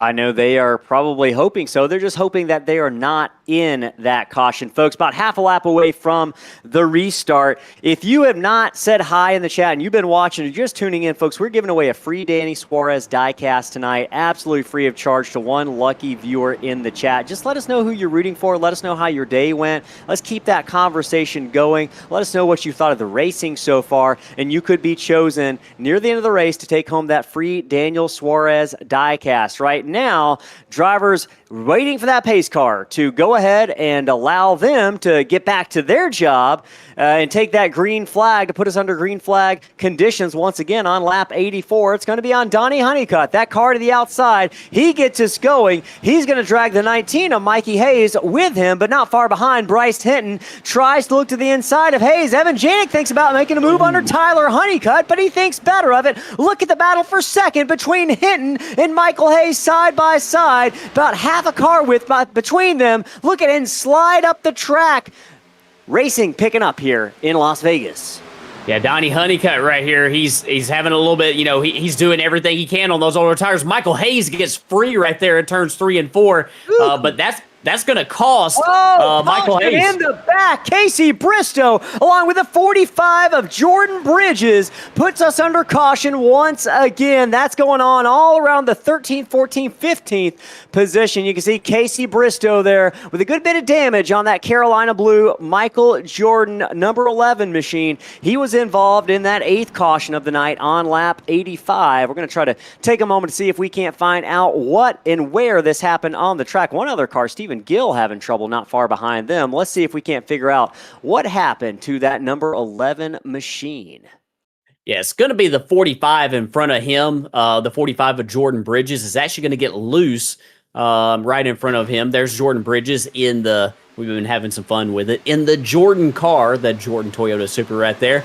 Entering turns 3 and 4 right here. The car's already got some damage to the back end right here. Have to wonder if it's affecting the handling, man. It just comes right around in front of Jacob Cochran. Casey Bristow tries to take evasive action right there. Unfortunately, can't avoid him. Enoch Hancock going to be collected in that, along with Ryan Bittler in the number 9. And boy, we predicted that there would be some carnage and chaos here at Las Vegas, as is the case with this particular car package at this particular track. It's been a wild night in Sin City, but Bryce Hinton has remained up front much of the evening. You're watching him cruise around there. Donnie Honeycutt, with that strategy call just 2 cautions ago, has found himself in the 2nd position. And just looking at Donnie Honeycutt last week at Talladega, started 4th but fell back due to some incidents on track. Ended up settling for the 18th position. But just looking at how many passes drivers are making, I think that's a good indication of how aggressive they are, but also how efficient they are on the racetrack. 21 passes for that number 22 of Donnie Honeycutt, running in second currently last week at Daytona. We'll see if he can improve that 18th place finishing position last week with a top 5 run tonight in the 22 machine. Looking further through the field, we mentioned Christian Barnes, currently in the 6th position. Christian, biggest mover of the race right now, Chris, 20 positions. That number 27 machine has flown up through the field and captured. And we mentioned it, he's quiet, but he's there when it counts, like a snake just kind of waiting in the weeds. Currently, he's in 6th position. Don't be surprised if you see that number 27 vying for a win here in just about 30 laps or so. Yeah, I wouldn't be surprised at all. I'm not surprised to see him up there in the 6th spot. Man, we've been watching this guy, Ellis, for a number of years, or not years, but over a course of a season. In Mystic, and we know how talented he is. We know sort of his tendencies right here. He's right behind Evan Janik, and earlier there was about 15, 20 positions between them. So, great recovery. Great recovery indeed for Christian Barnes. Currently sitting in the 6th position. Looking for other stories. Stephen Gill, we saw him kind of have a little bit of a scoring issue just a moment ago in the 11th position, but that car's up to 11th spot after starting 28th. So shout out to Stephen Gill. I'm not sure quite what is on that hood, but that 5 machine, we've seen him run in Mystic Racing League as well. He's got a nice little 11th place run going for him tonight. Probably look to see if he can improve into the top 10 potentially on this restart and hold on for one of his best races in a minute. So kudos, a shout out to that driver number 5. We're re-racking them here for the restart with just 30 laps to go, coming to 29 laps to go. It's going to be Bryce Hinton on the inside in that black and orange JBL machine, looking to turn up the volume on that thing and get to victory lane tonight. Whereas Donnie Honeycutt kind of turned a little bit of strategy call into track position here. He's looking good in that outside row. Going to be starting on the front row here, but it's going to be up to Hinton when we take this restart. Chris, are you concerned about a stack up at all? We've seen stack ups all night. I think that a lot of these leaders tonight have elected to go late in the restart zone, trying to do whatever they can to get as good of a jump as they can, which is their right. That is their prerogative. But I think that kind of, leads to more drivers trying to anticipate the start. Unfortunately, with all the carnage here, we've got a lot less cars out here. So, we'll have to see how they're able to get through the gears. They're going to try to get through the gears here on the restart. Green flag is out. Everyone looks like they maintain control of the cars, at least for the moment. But like a rocket ship, Bryce Hinton slides out to the lead. He's got Tyler Honeycutt not too far behind him. Look at Evan Janik down the inside, vying for third.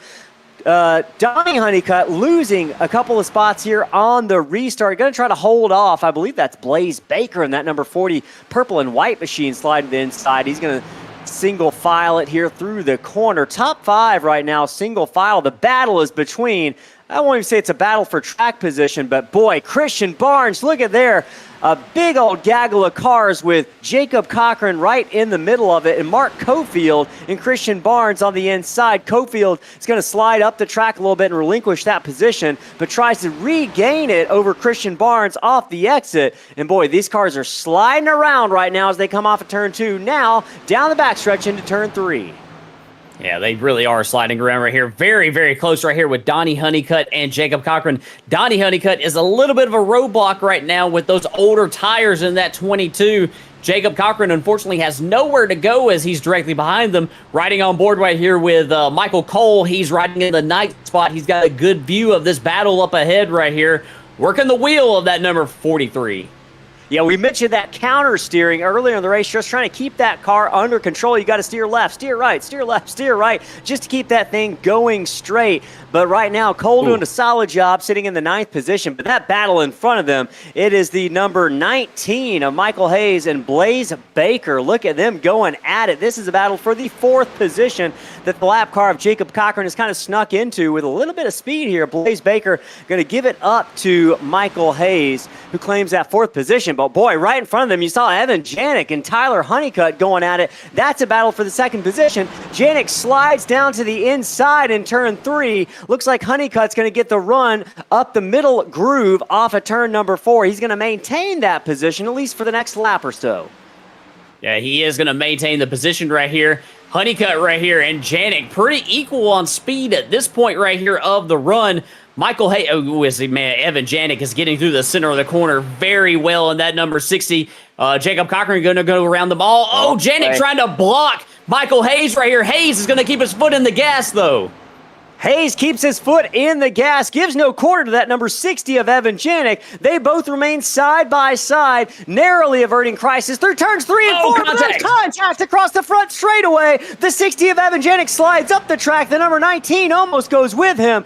Looks like they're going to settle it, at least for the moment. Michael Hayes slides into the 3rd position. Evan Janik's going to slide back to 4th, but right in front of them, it is Tyler Honeycutt trying to hold on to that 2nd position, but no one seems to have anything at the moment for Bryce Hinton in that number 28, currently scored as your leader. He's at least back out to a 20-plus car length lead. Now, looks like he is 1.7 seconds setting sail on the rest of the field right at the right time. Just 22 laps left here from Las Vegas. Does anyone have anything for that number 28? If they do, they better start getting after it right here, Ellis. I do question, how hard he's pushing maybe compared to some of his competitors, but man, I like having the clean air. I like having that type of a lead. We're going to have to watch these guys and see what kind of a run they can possibly make on them. The battle is still on right here for the 3rd spot between Hayes and Janik. These two cars, they make contact again down the front stretch right here. Have to wonder right now, that's the 2nd time they made contact on the front stretch.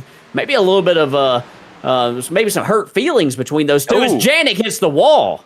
Janik gets the wall, and no love lost maybe between the 19 and the 60. The 19 of Hayes going to dive down back to the inside, see if he can't make a move on that number 60. He's going to have to wait at least a lap, but behind him you can see that battle between the 27 of Christian Barnes and Blaze Baker and that number 40 machine. They cross the line side by side once again. They've got Michael Cole not far behind them. This is all a battle going on for 5th, 6th, and 7th position. Blaze Baker trying to make the crossover move on the number 27 of Christian Barnes down the backstretch now into turn number 3.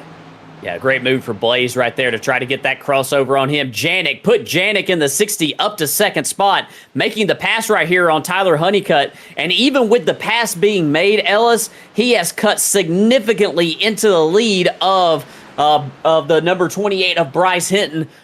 It was originally 1.7, almost 1.8 seconds. We're down to 1 second flat right here as Hinton is battling it out right here with the lap car of Jacob Cochran. Chris, you mentioned it earlier. Did Bryce Hinton use up his stuff a little bit early, just trying to get away from the chaos from 2nd place on back? You mentioned it now, just a second, now less, separating him from the rest of the field. The good news for him is this race looks like it has a green flag look about it. That's also the bad news because the rest of the field is quickly creeping into the frame right behind him as we ride on board with that 2nd place car. He's chasing down the leader, Bryce Hinton, down the backstretch. Yeah, I wonder if maybe we have some racing insights here, maybe the battle box here, if we can maybe see if there's any type of, if we can see if there's like a projected lap, and there it is right there, pass projected in 2 laps. Evan Janik chasing down Bryce Hinton right here. Now it changes to 1 lap right here. He's really reeling him in right here, really getting through the center of the corner nicely. Look at that car, Ellis. Look at it hook the white line right there, 1 and 2. Man, that's the type of stuff right there as a driver that you just dream of, that you want to get that car right down on that white line and let it eat down there on that inside, and he is reeling him in.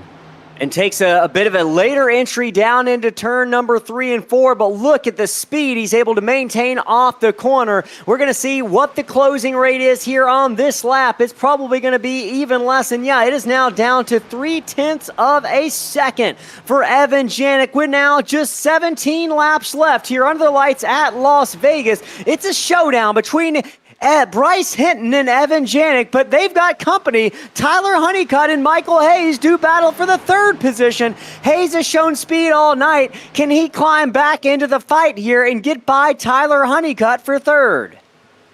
Yeah, Honeycutt right here doing everything he can to hold off Michael Hayes.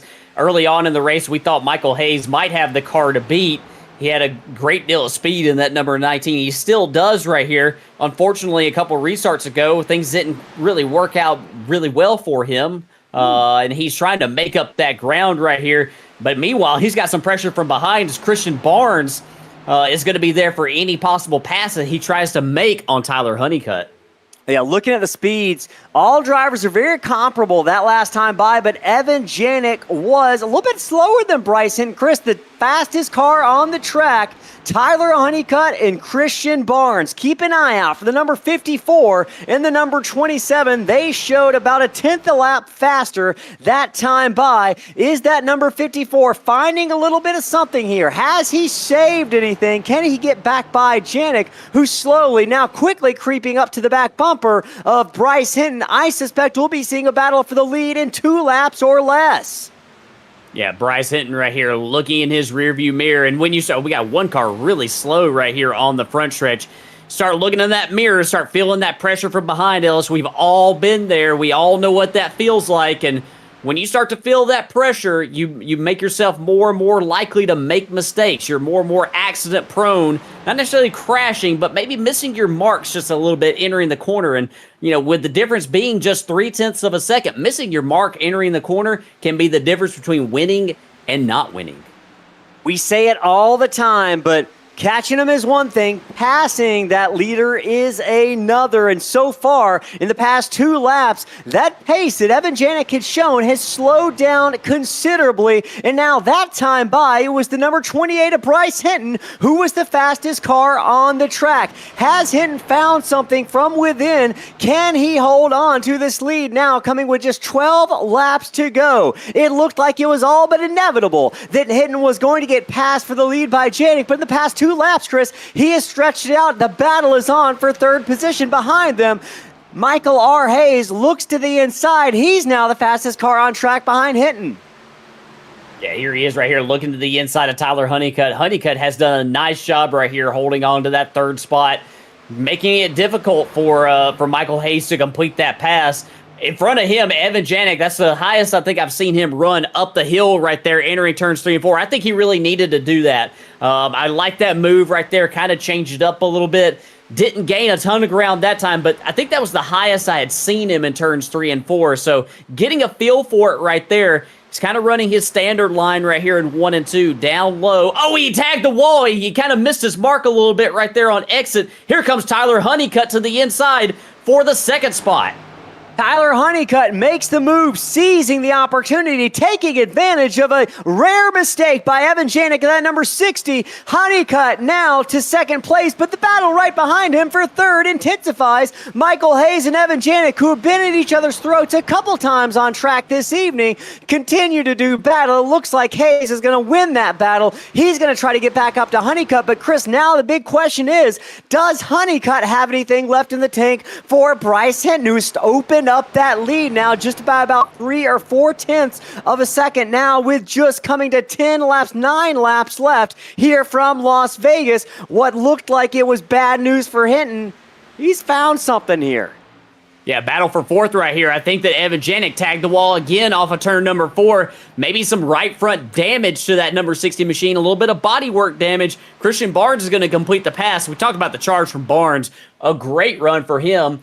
He is up to the 4th spot right here after starting 26. That's a 22 position gain for the 27 car. Big gain for Christian Barnes. When he's there, when it counts. Might not have enough time to get to the front, but we are monitoring speeds at the line, and Bryce Hinton continues to be the fastest car on track. Much more narrowly this time than he was, but he is trying to hold off those 2 guys you're watching on the screen right now. That is Tyler Honeycutt and Michael R. Hayes. If you're just tuning in, we've seen a lot of leaders this race. It's going to come down to the last lap. Now just 7 laps shy of the checkered flag here from Las Vegas. Honeycutt. Chris, if you're looking in the mirror, you're Tyler Honeycutt. What are you focusing on? Are you focusing on what's up front, or are you worrying about what's behind you? I just think that you got to be aware of both ends right here, especially with, the pressure that you're receiving from Michael Hayes. Tyler Honeycutt right here is teammates with Michael Hayes, it does appear. So he knows some of the tendencies of his teammate. I think that you got to, try to go for the win for sure. But do everything that you can to try to make it difficult for that driver behind you to make the pass. And the best ways to do that is to drive right in his path, basically. Put all the dirty air that you can on that driver behind you's nose. Try to make it difficult for them to have speed through the center of the corner. Make it to where their car gets a little bit tight right there. He's going to give up the bottom right here. He's been doing that in turns 1 and 2. Seems like Tyler is a little bit more comfortable running that middle lane than getting right down on the white line. The lead continues to hold at about 0.6 of a second. We might consider getting a battle box up on the screen to see what the projections tell us, whether or not Tyler Honeycutt is gaining or whether he is losing speed. And he's definitely faster, but based on that calculation, he does not have enough time. But Chris, it went down there just by about a good bit, actually. He was faster that time by. He's been slowly chipping into that lead, but it's just not enough at the rate. We're going to have to see some fall off from Hinton, but Chris, he's coming up on a lap car right in front of him, and I believe that lap car, is going to be the 8 of Jacob Cochran. Yeah, and he's had Cochran in front of him for many laps. Cochran's pretty fast in the 8. We're seeing him right here. He is showing pass projected in... That's showing similar pace now right here. He needs more than 1/10 a lap, Ellis. Almost 2/10 a lap, and what we're seeing right now, he's got speed in the 54. I just don't think he's got enough with the time that he's got from what we've seen so far. As he continues to creep closer to that number 8, is there any chance that 8 car impacts the handling? Now with just 3 laps to go for Bryce Hinton. We're going to get another shot at the line as he tries to continue. But look, there's Michael Hayes making another pass, and that time by, Hayes was the fastest car on the track. He looks to the inside, see if he can't find a position and opportunity. Now with just 2.5 laps left to go, if you're Bryce Hinton, you're loving what you're seeing in that rear view mirror. You're really enjoying that battle for second because that means those drivers are worrying about each other and not you. Just now 2 laps left here from Las Vegas for the Vegas 175. It's Hinton, Honeycutt, and Hayes. Yeah, these drivers right here battling it out right here. Michael Hayes has been fast all night. Tyler Honeycutt been fast all night. Oh, as Hayes gets loose on the inside right there, almost up into the door of the 54. That's going to enable Tyler Honeycutt to get back by. He got a little bit tight off of turn 2 himself, but we're still in status quo positions right here that we've been for the last several laps. The 54 in front of the 19 as the 28 of Hinton is going to receive the white flag. The Whiplash SimCam's white flag flies. This race is official now. 1 lap left. Something's going to happen to Hinton if either of the 2nd and 3rd place drivers of Honeycutt or Hayes is going to make it happen. Tonight is Bryce Hinton's 2nd race of the season. 13th last week at Daytona. Lucky number 13 potentially because tonight luck was on his side in Las Vegas. Bryce Hinton crosses the line to win in Vegas for NSRLA in the Downtown Auto Sales Series. It's going to be Honeycutt 2nd. Michael Hayes is going to take the 3rd position at the line. And how about that? What a great finish all the way to the end. And boy, gutsy performance by the driver of that number 28, Bryce Hinton. Chris, I didn't give him a shot. With 15 laps left to go, I thought he was cooked, as the children say. But he proved all of us wrong. Yeah, and what a great job for Bryce tonight. At the beginning of the race, I made mention that he had said something in the chat before the race. He was starting up there near the front, starting in the 2nd spot, and he said, "Can I please have an EOL? This is my first race at Vegas in an Xfinity car, and I don't want to mess it up." I'm honestly not sure if he was trolling or not, or if he was just kidding, but if that's the case, if that was, his first start in one of these cars here, man, what a great performance. He's 1 for 1. 1 for 1 here in Vegas in the Xfinity cars as we watch driver 28 wiggle those tires across the front straightaway, getting set up for a victory celebration, some burnouts and some donuts for the number 28 machine. Maybe not. Maybe, look, he's preserving that car. I like it. The Ryan Blaney strat. Yep, taking care of his equipment. Folks, we're going to take a very quick moment to dash off one final time to hear from our partners at Whiplash SimCams. You can find their link in the video description. We're going to be back for those post-race interviews from Las Vegas. Don't go anywhere. We're also going to reveal the diecast giveaway winner.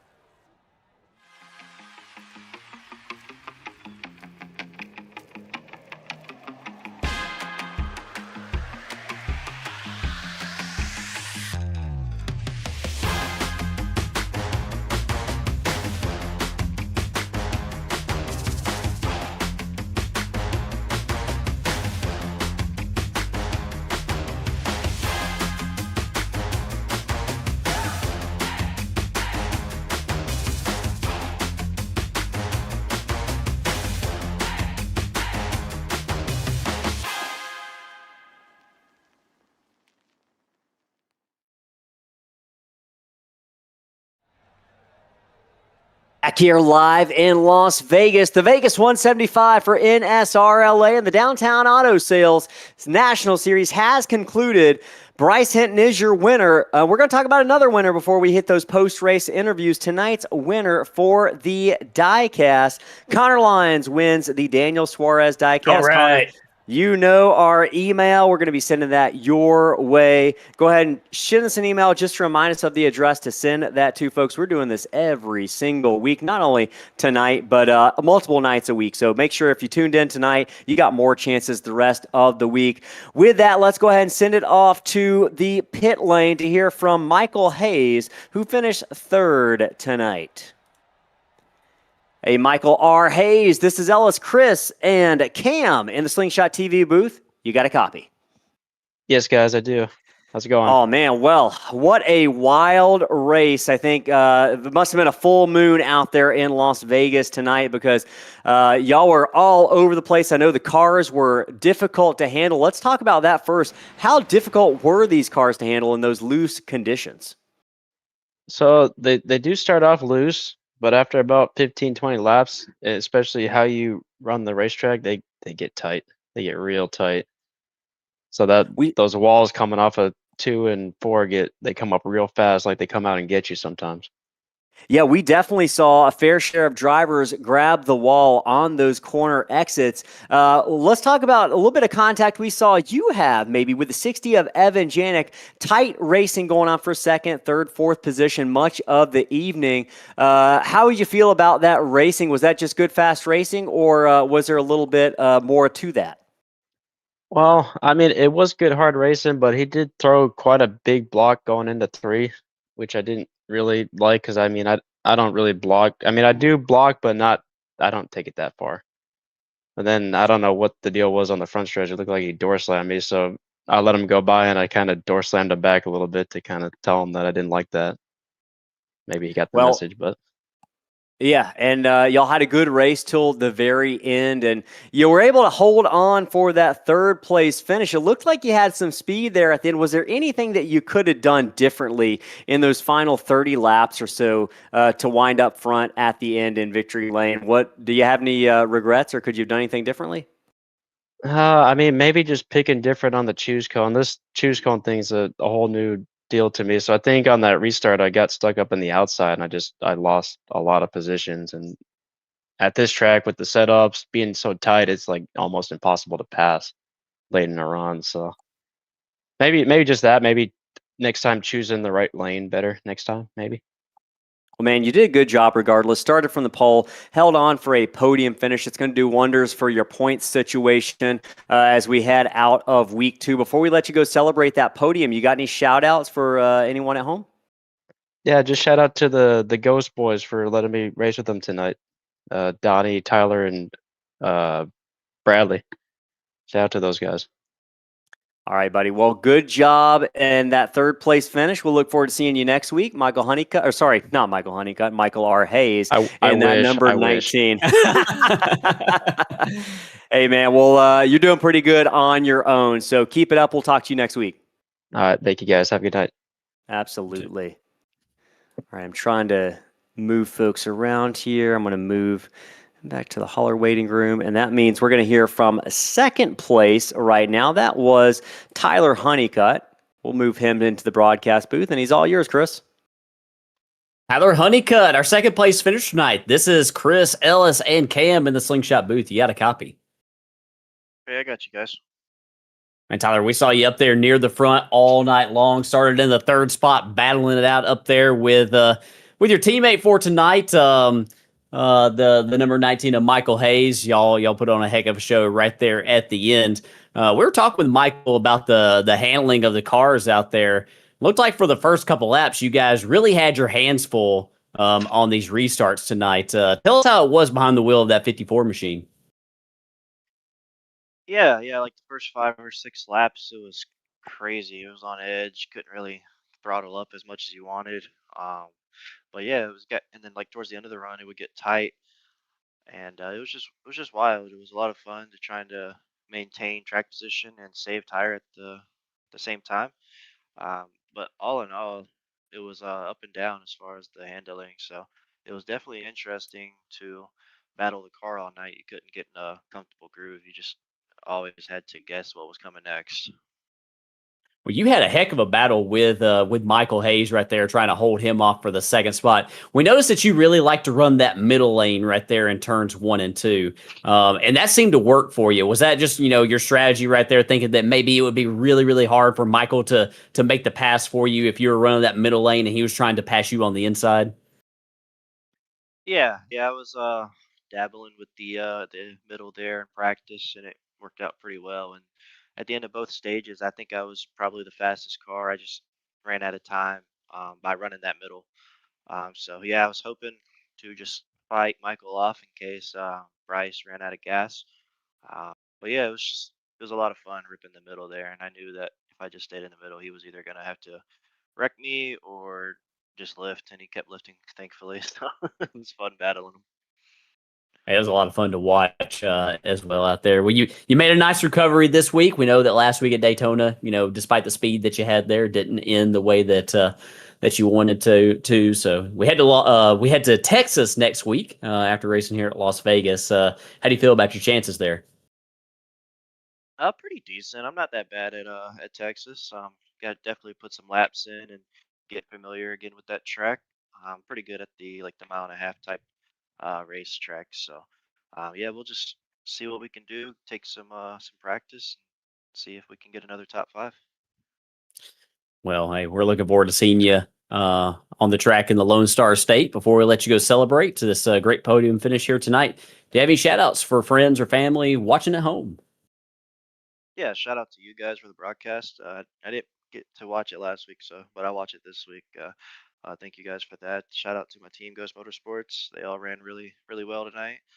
Bradley had some unfortunate luck there towards the end. Shout out to my family uh, that watches, my grandma and all them. So love you guys, and thanks for supporting us. And on to next week. Well, hey, we're looking forward to seeing you on track next week. Yeah, and we know that you're going to put on a great show. That's Tyler Honeycutt, everybody, the second place finisher. Great run out there, Tyler. Congratulations. Thank you guys. You'll have a good one. You too. All right. So with that, one final interview for tonight. And that is your winner, Bryce Hinton. Bryce Hinton, driver number 28. It's Ellis, Chris, and Cam up in the Slingshot TV booth. You got a copy. Yes, sir. How you guys doing? Oh, man, we are doing good, but probably not as good as you. Amazing job tonight. Let's start with that final run. You got off to a big, big lead early on. How much were you pushing that number 28 machine on that final restart? I was pushing pretty hard. I realized during the race that being up front mattered a lot, having the clean air and being able to have lane choice. The whole race, I was at the bottom, and the bottom here helps you save tire, at least the way that I run it. So I wasn't so concerned about saving tire over the course of the race. I kind of saw that I was able to do that a little bit better than the competition, at least most of them. But I was pushing pretty hard. But once I once I got about 2 seconds ahead, I looked at my fuel and I was like, "Wait a second, this is not going to work. The math is not mathing right now." So I started clutching out in the corners, ended up saving a lap of fuel, and ran out right at the line. So it worked out. And that makes what you accomplished even more remarkable. And I'm going to be honest, like we pretty much, I counted you out there when we were seeing how much ground Evan Janik and the rest of those guys behind you were making up about 15 laps into that final run. But you found something within. You mentioned maybe being able to hold on to tires a little bit better than you originally thought, maybe even better clearly than those guys behind you. So kudos on that. Just what was the atmosphere out there like tonight? It felt like there was a lot of energy in the field, almost similar to kind of what we saw at Daytona last week, but at a smaller track. Yeah, good energy. These guys know how to put on a really good league race. I'm happy to be in here. They do a great job at race control. I feel very confident in their ability to make things fair and keep it fun for all of us. The energy was good. I think some unfortunate, cautions and contact that maybe could have been avoided, but we'll sort that out throughout the season as people come and go, and the cream rises to the top. Yeah, man, absolutely. Well, race number 3 next week, we're headed to the Lone Star State of Texas. What do you make of your chances headed in there? Anything you learned from tonight that you can transfer over to next week? Oh yeah. Texas is one of my good tracks, so I expect to be a contender there as well. All right, man. Well, we'll be looking out for you there next week at Texas. Driver number 28, Bryce Hinton, before we let you go celebrate that maiden victory of the season, you got any shout-outs for the folks watching back at home? Oh yeah, obviously Andy for putting on the league, coordinating everything, all the admins, race control, everybody that contributes, doing the graphics and all that fun stuff. You guys obviously for having a great stream, and my guy Ryan Bittler who was racing with us tonight. He's my painter. He does all my JBL cars, and got to shout out JBL. That's the company I work for, so got to rep them as well. Awesome, man. Well, you definitely turned up the volume tonight and had a great run getting to victory lane with an impressive performance in those closing laps. Bryce Hinton, we're going to go let you celebrate the win. We will talk to you next week. Have a good week. All right, thanks guys. You too. Bye-bye. Yes, sir.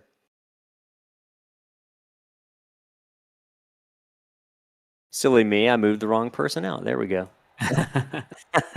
Discord is not my friend tonight.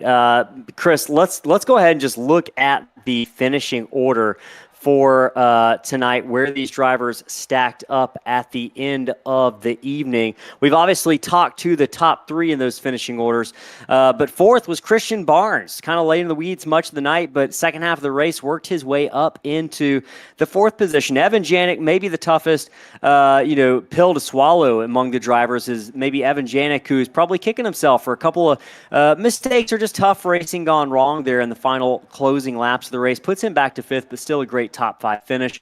Blaze Baker was up there all night. Felt like we were talking about that 40 machine. He holds on for a sixth place finish. Great job for him. Michael Cole in the seventh position, that number 43, really moved through the field in the final 20 laps or so of the race. Donnie Honeycutt with that strategy call at the end gets him up to eighth position. He holds on to it for his first top 10 of the season. Mark Cofield, ninth position in that number 97. Good run from Mark. And then Dan Berg in the 48. Good run last week at Daytona, continuing that string of momentum into Las Vegas this week. That's your top 10. And as we look at the rest of the field right here, this is positions 11 through 20 right here. Brandon Waldrop is going to finish in the 11th spot. Ryan Bittler in the number 9 is going to bring it home 12th. He is the final car on the lap. Everybody from here on ran into some trouble at some point during the night. Stephen Gill perseveres after all that damage, is going to finish in the 13th spot.